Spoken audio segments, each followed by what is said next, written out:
किस प्रकार के पुस्तकालयों में अनौपचारिक आत्म शिक्षा संभव है। अनौपचारिक आत्म शिक्षा के बारे में पूछा गया है कि ये शिक्षा किस प्रकार के आपके पुस्तकालयों में संभव है। तो इसमें जो आपका राइट आंसर है वो क्या होगा।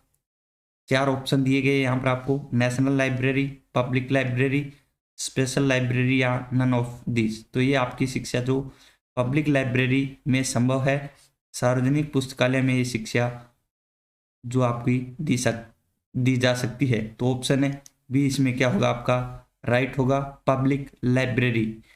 पब्लिक लाइब्रेरी अनौपचारिक आत्म शिक्षा देने के लिए एक महत्वपूर्ण जो माध्यम है, क्या है, माध्यम है। अगला क्वेश्चन है क्वेश्चन नंबर 2। भारत में पुस्तकालय आंदोलन किस वर्ष में शुरू किया गया था। भारत में पुस्तकालय आंदोलन की जो शुरुआत है वो किस वर्ष की गई थी। भारत में पूछा गया है भी, भारत में कब की गई थी। ये आपकी जो भारत में पुस्तकालय आंदोलन की शुरुआत है, ऑप्शन बी राइट होगा इसमें आपका 1910 में की गई थी। कब की गई थी, 1910 में भारत में जो पुस्तकालय आंदोलन की जो शुरुआत है वो की गई थी। सभी को आवाज है वो आ रही है ना। ऑप्शन बी राइट होगा भी इसमें। भारत में जो पुस्तकालय आंदोलन की शुरुआत पूछी है, एक बार सभी इसे शेयर और लाइक कर दें, ज़्यादा से ज़्यादा शेयर करें इसे। भारत में जो पुस्तकालय सयाजीराव गायकवाड़ ने, किसने, सयाजी राव गायकवाड़ जो थर्ड है आपके, उन्होंने जो W.A. बोर्डन हैं उनको सर्वप्रथम भारत बुलाया था। बोर्डन को सर्वप्रथम सयाजीराव गायकवाड़ के द्वारा यह भारत है वो पुस्तकालय विज्ञान की शिक्षा के लिए भारत बुलाया गया था। और यहीं से जो पुस्तकालय आंदोलन की शुरुआत की गई थी इसके बाद से। तो अगला क्वेश्चन है आपका question number 3। Dublin core metadata में कितने तत्व शामिल है। डबलिन कोर मेटाडाटा, ये क्वेश्चन कई बार है वो आपके पुस्तकालय विज्ञान की सभी भर्तियों में ये आता है कि डबलिन कोर मेटाडाटा है वो कितने तत्वों से मिलकर बना होता है। तो राइट आंसर आपका क्या होगा इसमें, 14, 15, 13 या 10। साथ में आंसर भी दिया करो भाई, क्या होगा राइट आंसर, जल्दी से बताएं। इसमें जो आपका राइट आंसर होगा वो क्या होगा, ऑप्शन है बी होगा। 15 तत्वों से मिलकर ये जो आपका डबलिन कोर मेटाडाटा है उसका निर्माण किया जाता है। कितने, 15 यानी कि 15 तत्वों से मिलकर ये डबलिन कोर मेटाडाटा है उसका निर्माण किया जाता है। अगला क्वेश्चन है आपका, ईयर बुक को इस रूप में भी जाना जाता है, यानी जो आपकी ईयर बुक है उसका जो दूसरा नाम है वो क्या है, किसके रूप में इसे पहचाना जाता है। तो आपके जो ऑप्शन है वो इस प्रकार है, वार्षिकी है, हैंडबुक, शब्दकोश या इनमें से कोई नहीं। तो ईयर बुक को किस रूप में जाना जाता है, राइट आंसर बताएं भी, जल्दी से बताएं। राइट आंसर क्या होगा इसमें, इसमें जो आपका राइट आंसर होगा वो होगा ऑप्शन है ए, वार्षिकी के रूप में से पहचाना जाता है ईयर बुक या वार्षिकी। ऑप्शन ए राइट होगा इसमें। नेक्स्ट है आपका, FRBR मॉडल की इकाइयां क्या है। FRBR मॉडल की इकाइयां इनमें से कौन कौन सी है, आइटम, कार्य, अभिव्यक्ति या उपरोक्त सभी। तो इसमें आपका राइट आंसर क्या होगा भी,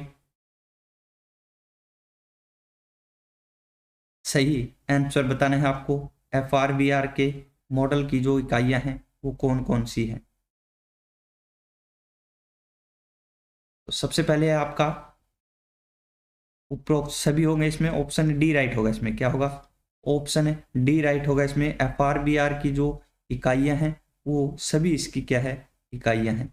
आइटम, कार्य और अभिव्यक्ति तीनों ही इसकी क्या है? इकाइयां है FRBR मॉडल की। अगले क्वेश्चन की बात करेंगे। इफ्ला का मुख्यालय कहाँ स्थित है? इंटरनेशनल फेडरेशन लाइब्रेरी एसोसिएशन इफ्ला, इफ्ला का मुख्यालय कहाँ पर स्थित है ये आपको बताना है। तो जल्दी से इसका राइट आंसर बताएं भी, इफ्ला का जो मुख्यालय है वो कहाँ पर स्थित है आपका? हेग, लंदन, पेरिस या इनमें से कोई नहीं। तो इफ्ला का जो मुख्यालय की बात करें तो आपका हेग में स्थित है। कहाँ पर है? हेग, ऑप्शन ए राइट होगा। हेग यानी कि नीदरलैंड। हेग नीदरलैंड में इफ्ला का जो मुख्यालय है वो स्थित है। इफ्ला का पूरा नाम भी बहुत बार पूछा जाता है, तो इंटरनेशनल फेडरेशन लाइब्रेरी एसोसिएशन क्या है? इफ्ला का पूर्ण रूप है, पूरा नाम है। अगला क्वेश्चन है, FRBR का संक्षिप्त रूप क्या है? FRBR मॉडल है, उसका आपको पूरा नाम बताना है कि उसका जो पूर्ण रूप है वो क्या है FRBR मॉडल का। तो राइट आंसर आपका इसमें क्या होगा भी? FRBR मॉडल में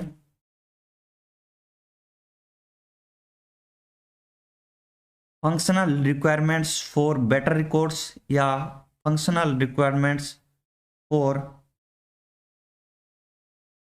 बिब्लियोग्राफिक रिकॉर्ड्स।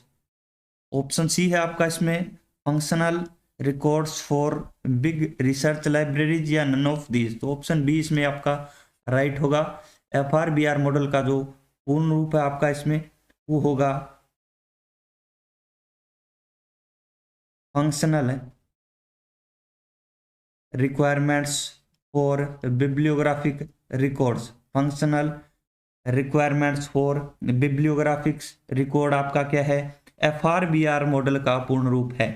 अगला क्वेश्चन है आपका, कौन सी सेवा उपयोगकर्ता प्रोफाइल के निर्माण की मांग करती है? यूजर प्रोफाइल का निर्माण किस सेवा के अंतर्गत किया जाता है? किसका यूजर प्रोफाइल का निर्माण बताना है आपको, किसके तहत किया जाता है? तो राइट आंसर इसमें आपका क्या होगा भाई? यूजर प्रोफाइल का निर्माण बताना है आपको। तो इसमें जो CS है, एक तो आपका करंट अवेयरनेस सर्विस, इसके अलावा SDI है, संदर्भ सेवा है, रेफरेंस सर्विस है, या इनमें से कोई नहीं। तो राइट आंसर इसमें क्या होगा आपका? SDI होगा। SDI के अंतर्गत क्या है? जो यूजर प्रोफाइल है उसका निर्माण किया जाता है।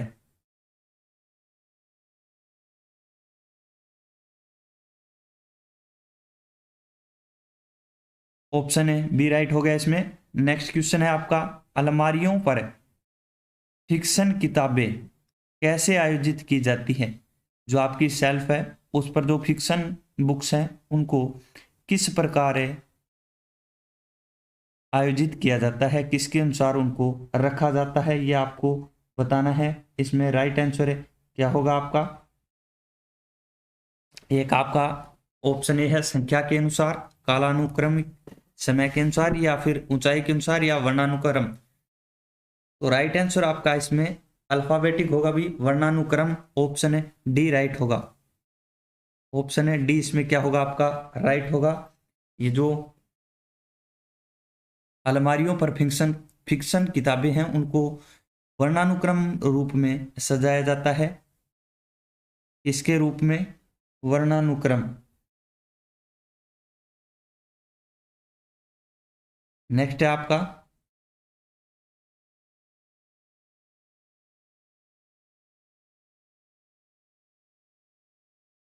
अगला क्वेश्चन है, सूचना समाज शब्द को गढ़ने का श्रेय किस देश को है? सूचना समाज, तो ये आपका ऑप्शन ए राइट होगा इसमें, जापान। जापान देश में इसका सबसे पहले उपयोग या निर्माण किया गया था।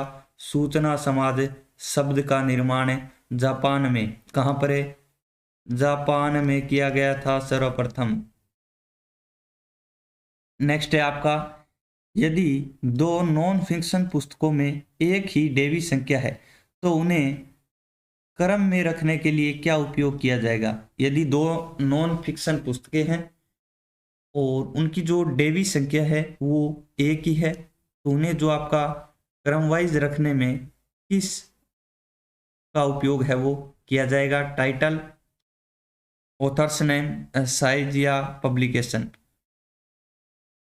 तो इसमें जो आपका राइट आंसर होगा वो होगा ऑथर्स नेम का प्रयोग इसमें किया जाएगा। किसका? ऑथर्स नेम का। ऑप्शन है बी राइट होगा इसमें आपका, ऑथर्स नेम। नेक्स्ट क्वेश्चन है आपका,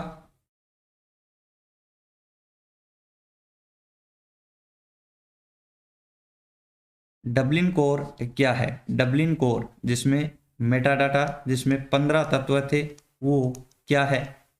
ई पुस्तकालय इंटरनेट मेटाडाटा मानक, तो ये मेटाडाटा मानक है भाई। डबलिन कोर मेटाडाटा नाम से ही पता लग रहा है कि ये क्या है, ये मेटाडाटा मानक है। और ये एक डिजिटल लाइब्रेरी कैटलॉग बनाने के लिए पहल है, ये एक प्रकार की। मेटाडाटा 15 तत्व है, 15 तत्वों से मिलकर ये क्या है, आपका मेटाडाटा बना होता है। नेक्स्ट है आपका, भारत एक संदर्भ वार्षिक यानी कि इंडिया ए रेफरेंस अनुअल जो पत्रिका है वो किसके द्वारा प्रकाशित है? इंडिया ए रेफरेंस अनुअल या फिर आपकी भारत एक संदर्भ वार्षिक, तो किसके द्वारा इसे प्रकाशित किया गया था?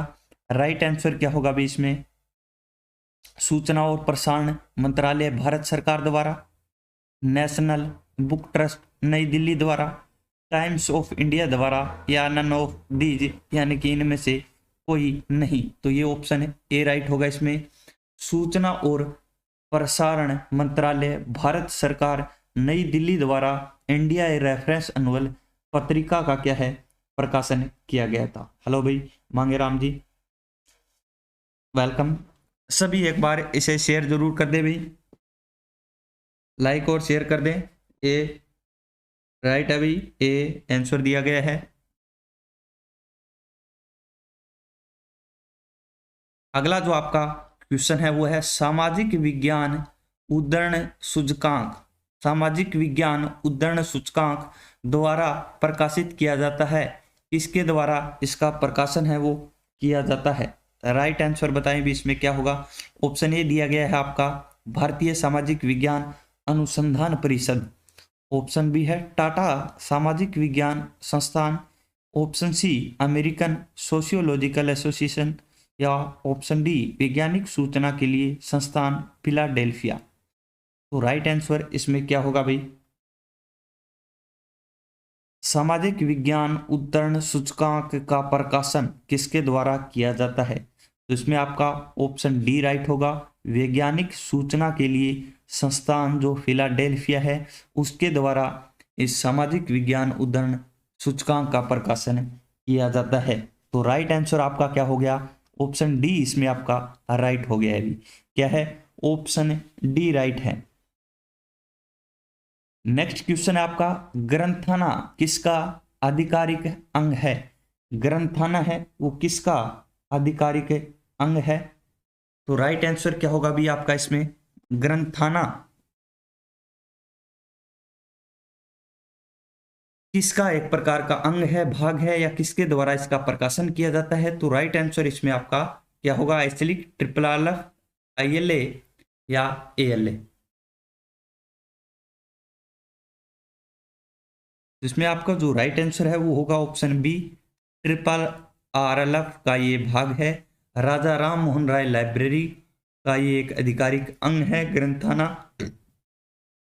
ट्रिपल RLF की स्थापना आपकी 1972 में, 1972 में इसकी स्थापना है वो की गई थी, राजा राम मोहन राय लाइब्रेरी फाउंडेशन की। नेक्स्ट है आपका परट, PRT परट शब्द का अर्थ क्या है? पर्ट शब्द का आपको अर्थ बताना है, क्या है इससे आशय है वो क्या है?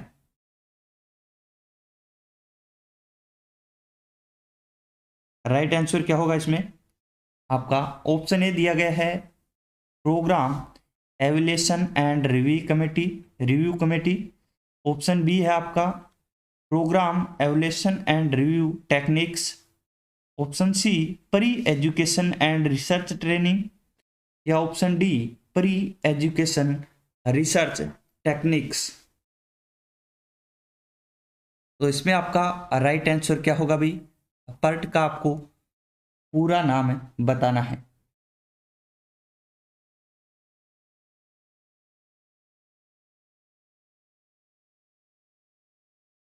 तो इसमें आपका जो ऑप्शन बी है वो राइट होगा। Programme evaluation and review techniques, जो पर्ट आपकी तकनीक है उसका क्या है? पूर्ण रूप है, पूरा नाम है। अगला क्वेश्चन है आपका कोडेन संबंधित है। कोडेन का संबंध इनमें से किससे है? धारावाहिकों से, रिपोर्ट से, पुस्तकों से, या नन ऑफ दीज, इनमें से कोई नहीं। तो कोडेन जो है उसका आपको संबंध बताना है, किससे संबंधित है कोडेन? राइट आंसर आपका इसमें ऑप्शन ए होगा भाई, धारावाहिकों से ये संबंधित है। कोडेन धारावाहिकों से संबंधित है। अगला क्वेश्चन है आपका पेपायरस का प्रयोग किसके द्वारा किया गया था? पेपायरस का प्रयोग बताना है आपको, किसके द्वारा सर्वप्रथम किया गया था? पेपायरस का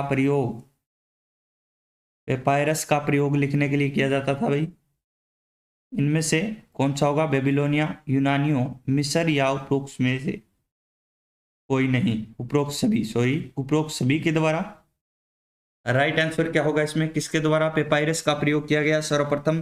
तो मिस्र वासियों द्वारा लिखने के लिए जो पेपायरस का प्रयोग सर्वप्रथम किया गया था, किसके द्वारा? मिस्र वासियों द्वारा। इसके अलावा बेबीलोनिया की बात करें तो बेबीलोनिया में जो क्ले टेबलेट्स का प्रयोग किया जाता था सर्वप्रथम। बेबीलोनिया में क्ले टेबलेट्स, जिन्हें मिट्टी की गोलियां भी कहा जाता है, मिट्टी की गोलियां, पट्टिका, उनके द्वारा जो बेबीलोनिया में लेखन कार्य किया जाता था। इसके अलावा मिस्र में जो पेपायरस का प्रयोग किया जाता था। अगला क्वेश्चन है नेशनल मिशन ऑन लाइब्रेरीज किसके अधीन कार्यरत है? नेशनल मिशन ऑन लाइब्रेरीज है वो किसके अधीन कार्यरत है?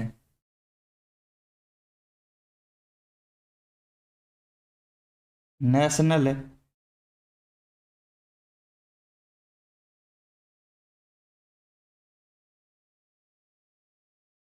किसके अधीन कार्यरत है? यूनेस्को, नेशनल लाइब्रेरी, RRLF यानी कि RRF, या संस्कृति मंत्रालय, ये किसके अधीन कार्यरत एक संस्था है?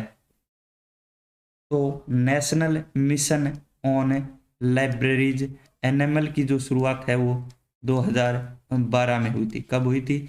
2012 में इसकी क्या है शुरुआत की गई थी। और ये ऑप्शन डी होगा इसमें, संस्कृति मंत्रालय, भारत सरकार। संस्कृति भारत सरकार का जो संस्कृति मंत्रालय है उसके अधीन कार्यरत ये एक संस्था है, नेशनल मिशन ऑन लाइब्रेरीज, जिसकी शुरुआत सर्वप्रथम 2012 में की गई थी। तो आज के लिए बस इतना ही दोस्तों। ये हमारे कुछ महत्वपूर्ण पुस्तकालय विज्ञान, लाइब्रेरी साइंस के आपके क्वेश्चन थे जिनका हमने आज अध्ययन किया। इसी प्रकार के और क्वेश्चन के लिए हमारे YouTube चैनल के साथ जुड़े रहें और इसे एक बार ज़्यादा से ज़्यादा शेयर कर दें। और अन्य जो आपका कोई क्वेश्चन है कमेंट बॉक्स में ज़रूर बताएं। इसी प्रकार की जो टेस्ट सीरीज़ है आपके लिए आगे से इसी प्रकार से हम लाते रहेंगे। धन्यवाद।